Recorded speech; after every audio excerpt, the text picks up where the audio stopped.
Bonjour, chers amis internautes. Bonjour, chers amis chrétiens du monde entier. Parce que lorsque quelqu'un se lève, c'est pour le peuple, c'est pour le peuple de Dieu. N'oubliez jamais une chose. Lorsque nous avons reçu, chers bien-aimés, l'Esprit, le Seigneur a dit, voilà, Acte 1, 8, vous recevez une puissance, le Saint-Esprit, survenant sur vous, et vous serez mes témoins jusqu'aux extrémités de la terre. Donc, mes bien-aimés, comprenons ce que Dieu veut nous dire par là, que nous avons un travail à faire, parce que son peuple est nombreux sur la terre, et de plus en plus. Mais, je dirais, s'il n'y a pas vraiment un enseignement, s'il n'y a pas vraiment une formation, s'il n'y a pas un accompagnement, eh bien c'est la confusion la plus complète. Et c'est la maladie qui rentre, et l'échec, etc. Et tout. Et Dieu ne veut pas que nous soyons dans l'échec. C'est vrai. Alléluia, je parle à mes amis aussi haïtiens et autres. Il y a des combats partout. Il y a des combats. Mais le Seigneur nous dit, revenez à moi. Et pendant que vous me servez, c'est moi qui combattrai pour vous. Alors, chers bien-aimés, permettez-moi de vous dire une chose. L'argent, l'or, la richesse, le bien-être, tout cela n'est pas important. Car nous sommes des envoyés de Dieu pour faire un travail précis. Et le travail, mes bien-aimés, c'est de faire connaître qui est Jésus. Car je peux vous dire une chose, chers bien-aimés. Si nous ne connaissons pas vraiment qui est Jésus, nous sommes perdus. Parce que c'est la confusion qui entre. C'est pourquoi, ce matin, avec le LSP, j'ai décidé de vous parler de quelque chose qu'on ne connaît pas trop, c'est la Toussaint. Donc l'action que je vais mener pendant 3 jours, ce sera autour de la fête de la Toussaint. La fête de la Toussaint. Donc, chers bien-aimés, en 3 étapes, l'état des morts, la fête des morts, et qui sont les saints. Alléluia. À travers cette fête, il y a tellement de choses qui se passent. Tellement de choses. On ne s'occupe plus des vivants, mais on est en train de s'occuper des morts. Jusqu'à même les déterrer. Alléluia. Parce qu'on pense, le diable, l'adversaire nous a fait comprendre que les morts, on peut les évoquer, on peut, etc. et tout. La confusion. Le diable est au travail. Alors, chers bien-aimés, qui m'écoutez, mettons-nous aussi au travail. Comment Jésus a-t-il pu avoir la victoire? Simplement parce que, voyez, vous ne le savez pas, vous l'avez oublié, mais vous passez par des tribulations, vous passez par des épreuves qui sont nécessaires.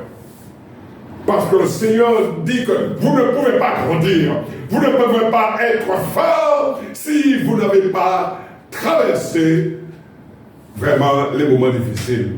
C'est pourquoi le désert, le Seigneur Jésus, lorsqu'il a été rempli de l'Esprit, lorsque l'Esprit de Dieu l'a revêtu, tout de suite, la parole, la feuille de route lui a été donnée. Tu iras dans le désert pour être testé, pour être validé, pour que tu puisses vraiment devenir fort. Et, cher bien-aimé, après 40 jours de jeûne, le diable s'est présenté. Parce qu'après 40 jours de jeûne, il a eu faim. Alléluia. Parce qu'il était dans un corps comme nous. Bien qu'il soit Dieu, mais il était dans un corps comme nous. Et il a jeûné pendant 40 jours. Pourquoi il a jeûné 40 jours? C'était pour pouvoir commencer son ministère. Alléluia. Donc c'est pourquoi, en passant, je dis que le jeûne et la prière sont nécessaires si on veut grandir dans le spirituel. Parce qu'il faut mourir à soi-même. Il faut être en face de l'adversaire. C'est lorsqu'on est en face de l'adversaire, alléluia, et qu'on mène le combat, à ce moment-là, on peut être validé. On peut se dire à Dieu, oh, j'ai réussi. Pourquoi j'ai réussi? Parce que comme Jésus, il est écrit. Il est écrit. Il est écrit, cher bien-aimé. Voilà l'arme efficace, l'arme la plus terrible aujourd'hui pour les chrétiens et même pour les non-chrétiens. Il est écrit. Il n'y a pas d'autre, mes bien-aimés. Il est écrit.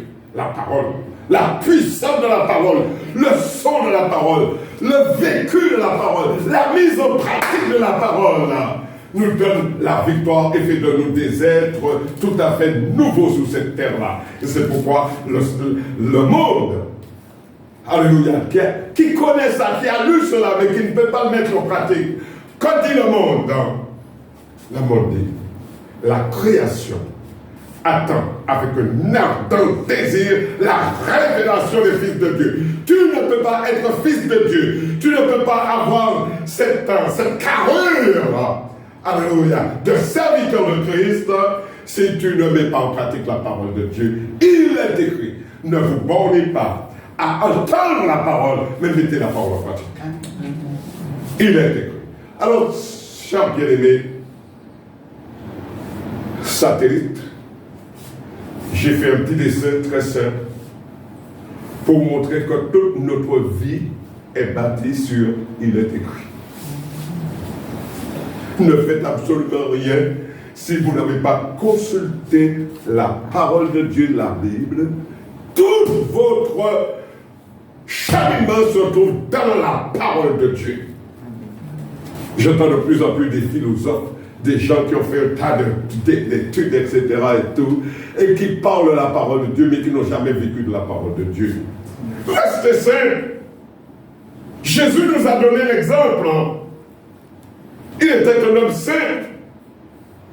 Et c'est par ses meurtrissures que nous sommes guéris. Il n'avait pas de visage pour plaire. C'était un homme comme tout autre. Nous avons besoin, mes bien-aimés, de revenir à la simplicité de la parole de Dieu. Donc, comme je vous ai dit, chers bien-aimés, nous allons commencer aujourd'hui, ce matin, par,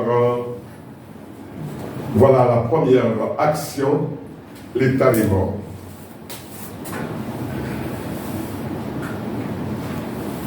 Chers bien-aimés, la mort, c'est la cessation de la vie. Il faut savoir une chose, c'est que la mort n'était pas dans le plan primitif de Dieu, qui avait créé l'homme à son image, en faisant de lui une âme vivante. La mort a été le salaire de la désobéissance aux ordres de Dieu. Voilà avec moi Romains 5, verset 12.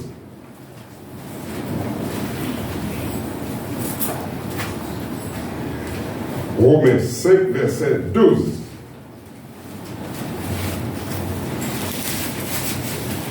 Romains 5, verset 12. C'est pourquoi, comme par un seul homme, le péché est entré dans le monde, et par le péché la mort, et qu'ainsi la mort s'est étendue sur tous les hommes, parce que tous ont péché. Amen. Amen. Mais dans le plan de Dieu, c'était la vie. N'oubliez pas cela. Romains 6, verset 23. Romains 6, 23. Car le salaire du péché, c'est la mort, mais le don gratuit de Dieu, c'est la vie éternelle en Jésus-Christ, notre Seigneur. Amen. Amen. Quel combat. Mais le Seigneur est là pour nous aider de passer à la mort, à la vie éternelle. Chers bien-aimés, la mort, elle est physique, car notre corps retourne à la poussière. Elle est physique. Mais aussi, nous verrons qu'elle est aussi spirituelle. Tous les corps, tous nous devons mourir un jour. et vont devenir poussière. Mais après, il y a autre chose. Genèse 3, verset 19.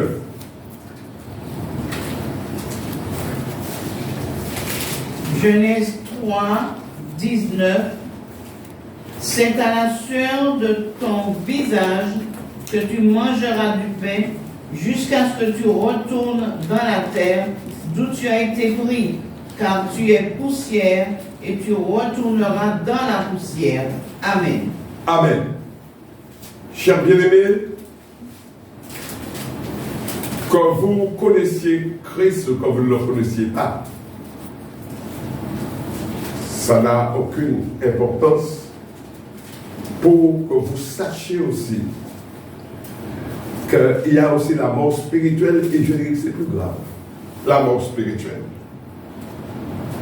Car dès leur chute, Adam et Ève sont chassés de la présence de Dieu et privés de sa communion. Il n'y a rien de plus grave, rien de plus terrible que d'être, mes bien-aimés, hors de la présence de Dieu. Vous devenez comme un zombie, comme un robot, comme quelqu'un qui est... Vous allez trouver cette description dans Deutéronome chapitre 28, c'est pas la peine de lire, à partir du verset 15. Des gens, le Seigneur parle à son peuple qui a refusé d'obéir, refusé de le suivre. En pleine rue, ils sont en train de marcher. Et aujourd'hui, plus que jamais, il y a cette semence, depuis les milliers d'années, mes bien-aimés, où réellement nous voyons les gens qui sont perturbés, des gens qui, ils n'ont même pas l'esprit. Ça, c'est la mort spirituelle la plus terrible qui soit. Parce qu'à ce moment-là, il faut faire très attention à ces gens-là. Très attention. Et entre parenthèses, et ce que je dis, ce que ma bouche déclare, c'est que nous sommes dans la dernière génération. Nous sommes le petit reste. Mais il y a dans le monde même des chrétiens qui sont en train de murmurer, qui sont en train d'accuser Dieu pour Covid ou autre, etc. et tout. Oh, on a besoin de vivre, etc. et tout. Eh bien, ces gens-là, mes bien-aimés, eux-mêmes, ils sont en train de couper la relation avec Dieu. Et ils se cherchent des problèmes. Genèse 3, verset 22-24. L'Éternel Dieu dit, voici l'homme est devenu comme l'un de nous pour la connaissance du bien et du mal. Empêchons-le maintenant d'avancer sa main, de prendre de l'arbre de vie, d'en manger et de vivre éternellement. Et l'Éternel Dieu le chassa du jardin d'Éden pour qu'il cultivât la terre d'où il avait été pris. C'est ainsi qu'il chassa Adam et il mit à l'orient du jardin d'Éden les chérubins qui agitent une épée flamboyante pour garder le chemin de l'arbre de vie. Amen. Alléluia. Chers bien-aimés, une bonne nouvelle pour vous, c'est que Dieu n'a pas été content de voir, je dirais, ses enfants loin de lui. Et dans toute la Bible, pour nous, rassemblez-moi mes enfants, mettez-les, appelez-les à travailler ensemble. Voilà, mes bien-aimés, notre feuille de route. Voilà ce qu'il nous dit. Ne les abandonnez pas, aimez-les, allez vers eux.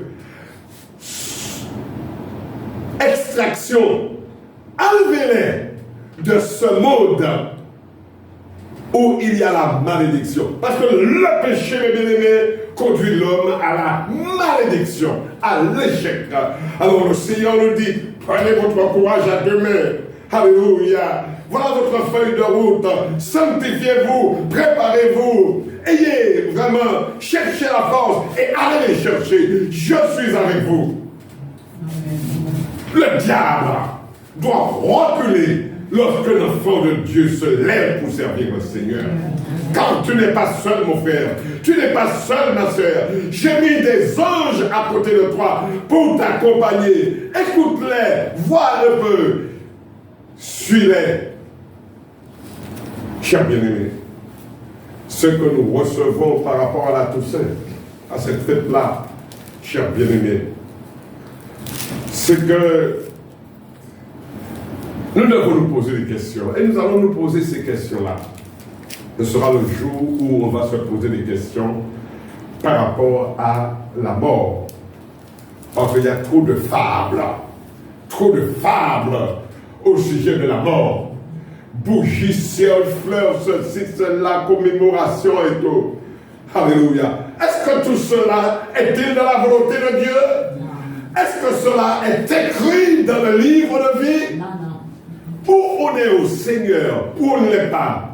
Aujourd'hui, il y a un mélange terrible, mes bien-aimés, qui se fait. On est au Seigneur, on a un pied là, mais on a un autre pied là. Dieu n'est pas un Dieu de mélange. Faisons très attention. C'est pourquoi le Seigneur dit une chose. Mon peuple périt par manque de connaissance. Le temps est arrivé où il faut des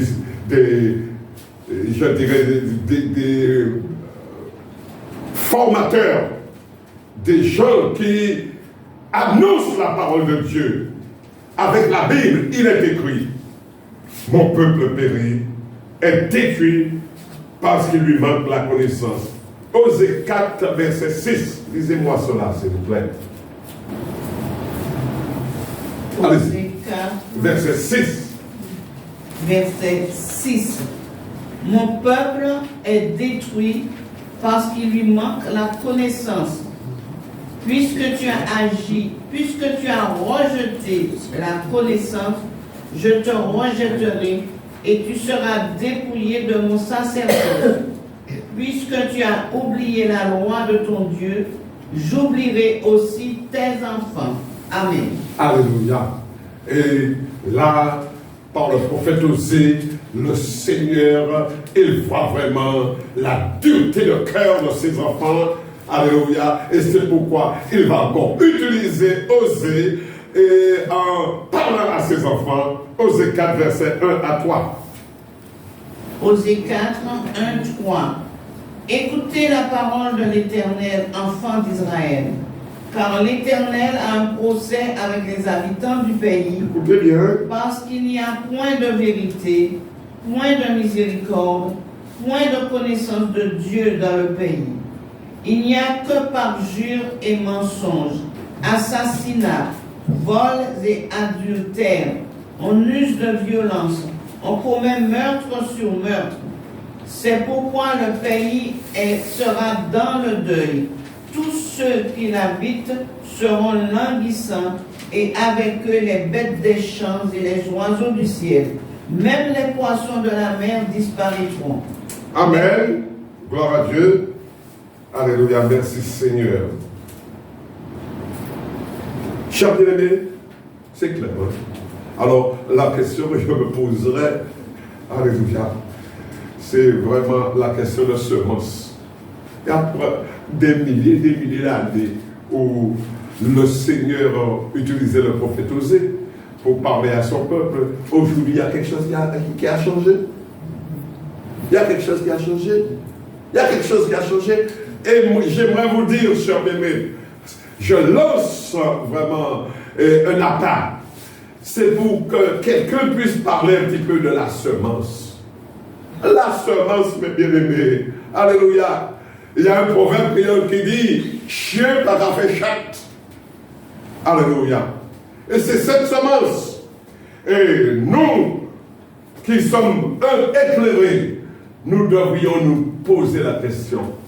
Mon enfant, mon entourage, mon conjoint est dans cet état. Pourquoi? Et cherchez. Et vous allez voir le problème de la semence. Amen. Vous êtes là avec moi? Amen. Amen. Alors, très rapidement, chers bien-aimés, quelques questions concernant la mort, la fête de la Toussaint, l'intelligence.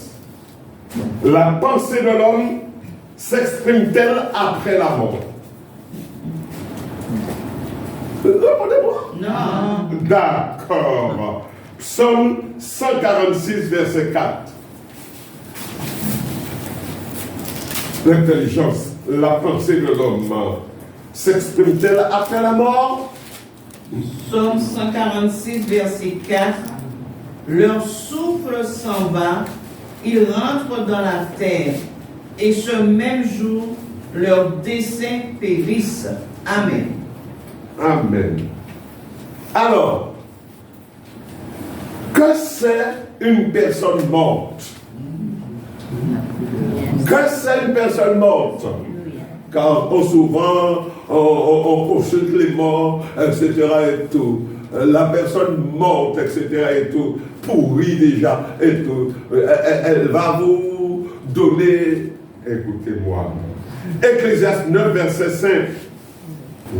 Les vivants, en effet, savent qu'ils mourront, mais les morts ne savent rien, et il n'y a pour eux plus de salaire, puisque leur mémoire est oubliée.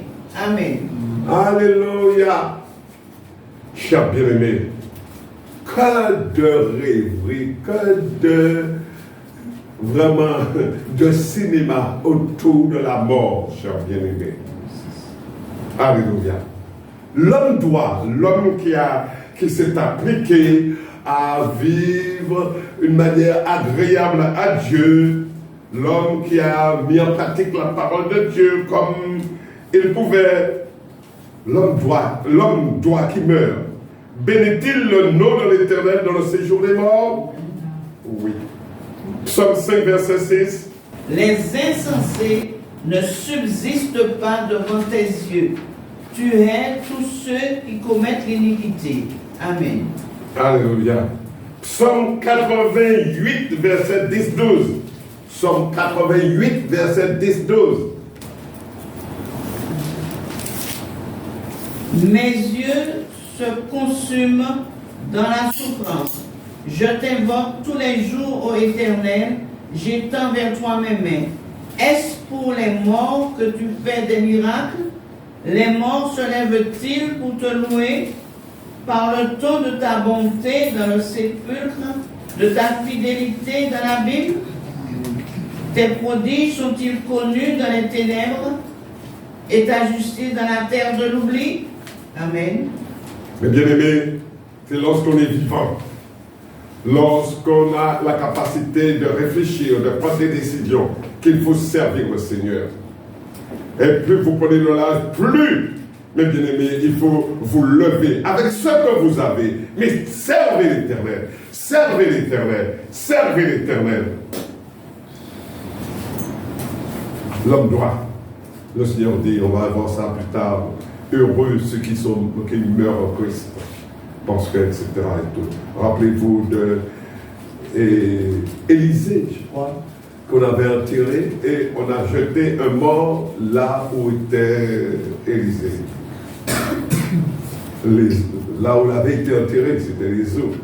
Le contact des eaux a tout de suite ressuscité le mort. Même, alléluia, si vous êtes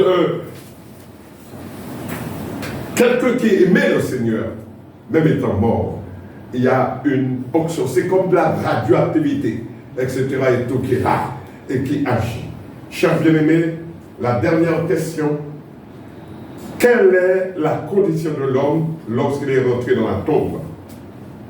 Quelle est la condition de l'homme lorsqu'il est dans la tombe? 1 Thessaloniciens 4, verset 13, c'est très intéressant. 1 Thessaloniciens 4, verset 13. Nous ne voulons pas, frères, que vous soyez dans l'ignorance au sujet de ceux qui dorment, afin que vous ne vous affligiez pas comme les autres qui n'ont point d'espérance. Amen. Amen. En conclusion, chers bien-aimés, dans son serment, le jour de la Pentecôte, Pierre déclare que David n'était pas monté au ciel après sa mort, mais qu'il se reposait dans sa tombe, attendant la résurrection. Acte 2, versets 31-34. C'est la résurrection du Christ qu'il a prévue et annoncée en disant qu'il ne serait pas abandonné dans le séjour des morts et que sa chair ne verrait pas la corruption. Verset 34. Car David n'est pas monté au ciel, mais il dit lui-même, le Seigneur a dit à mon Seigneur, assieds-toi à ma droite, jusqu'à ce que je fasse de tes ennemis ton marchepied. Amen. Amen. Voilà un peu, mes bien-aimés, ce que j'ai voulu vous faire connaître sur l'état des morts, c'est-à-dire lorsque on accepte ou on n'accepte pas, hein, mais de toute façon, tout le monde doit passer par là. Alors, si vous êtes vraiment, si vous êtes capable d'accepter que vous êtes désenvoyé, que vous êtes que vous avez une feuille de route, vous avez une mission à accomplir, comme Jésus d'ailleurs, une mission à accomplir, changez de pensée. Ne vous attachez pas à la mort, mais attachez-vous à la vie. Et vous allez vraiment être heureux parce que vous avez, votre maison n'est pas ici-bas. C'est dans le ciel que se trouve votre maison. Que Dieu vous garde et que Dieu vous bénisse.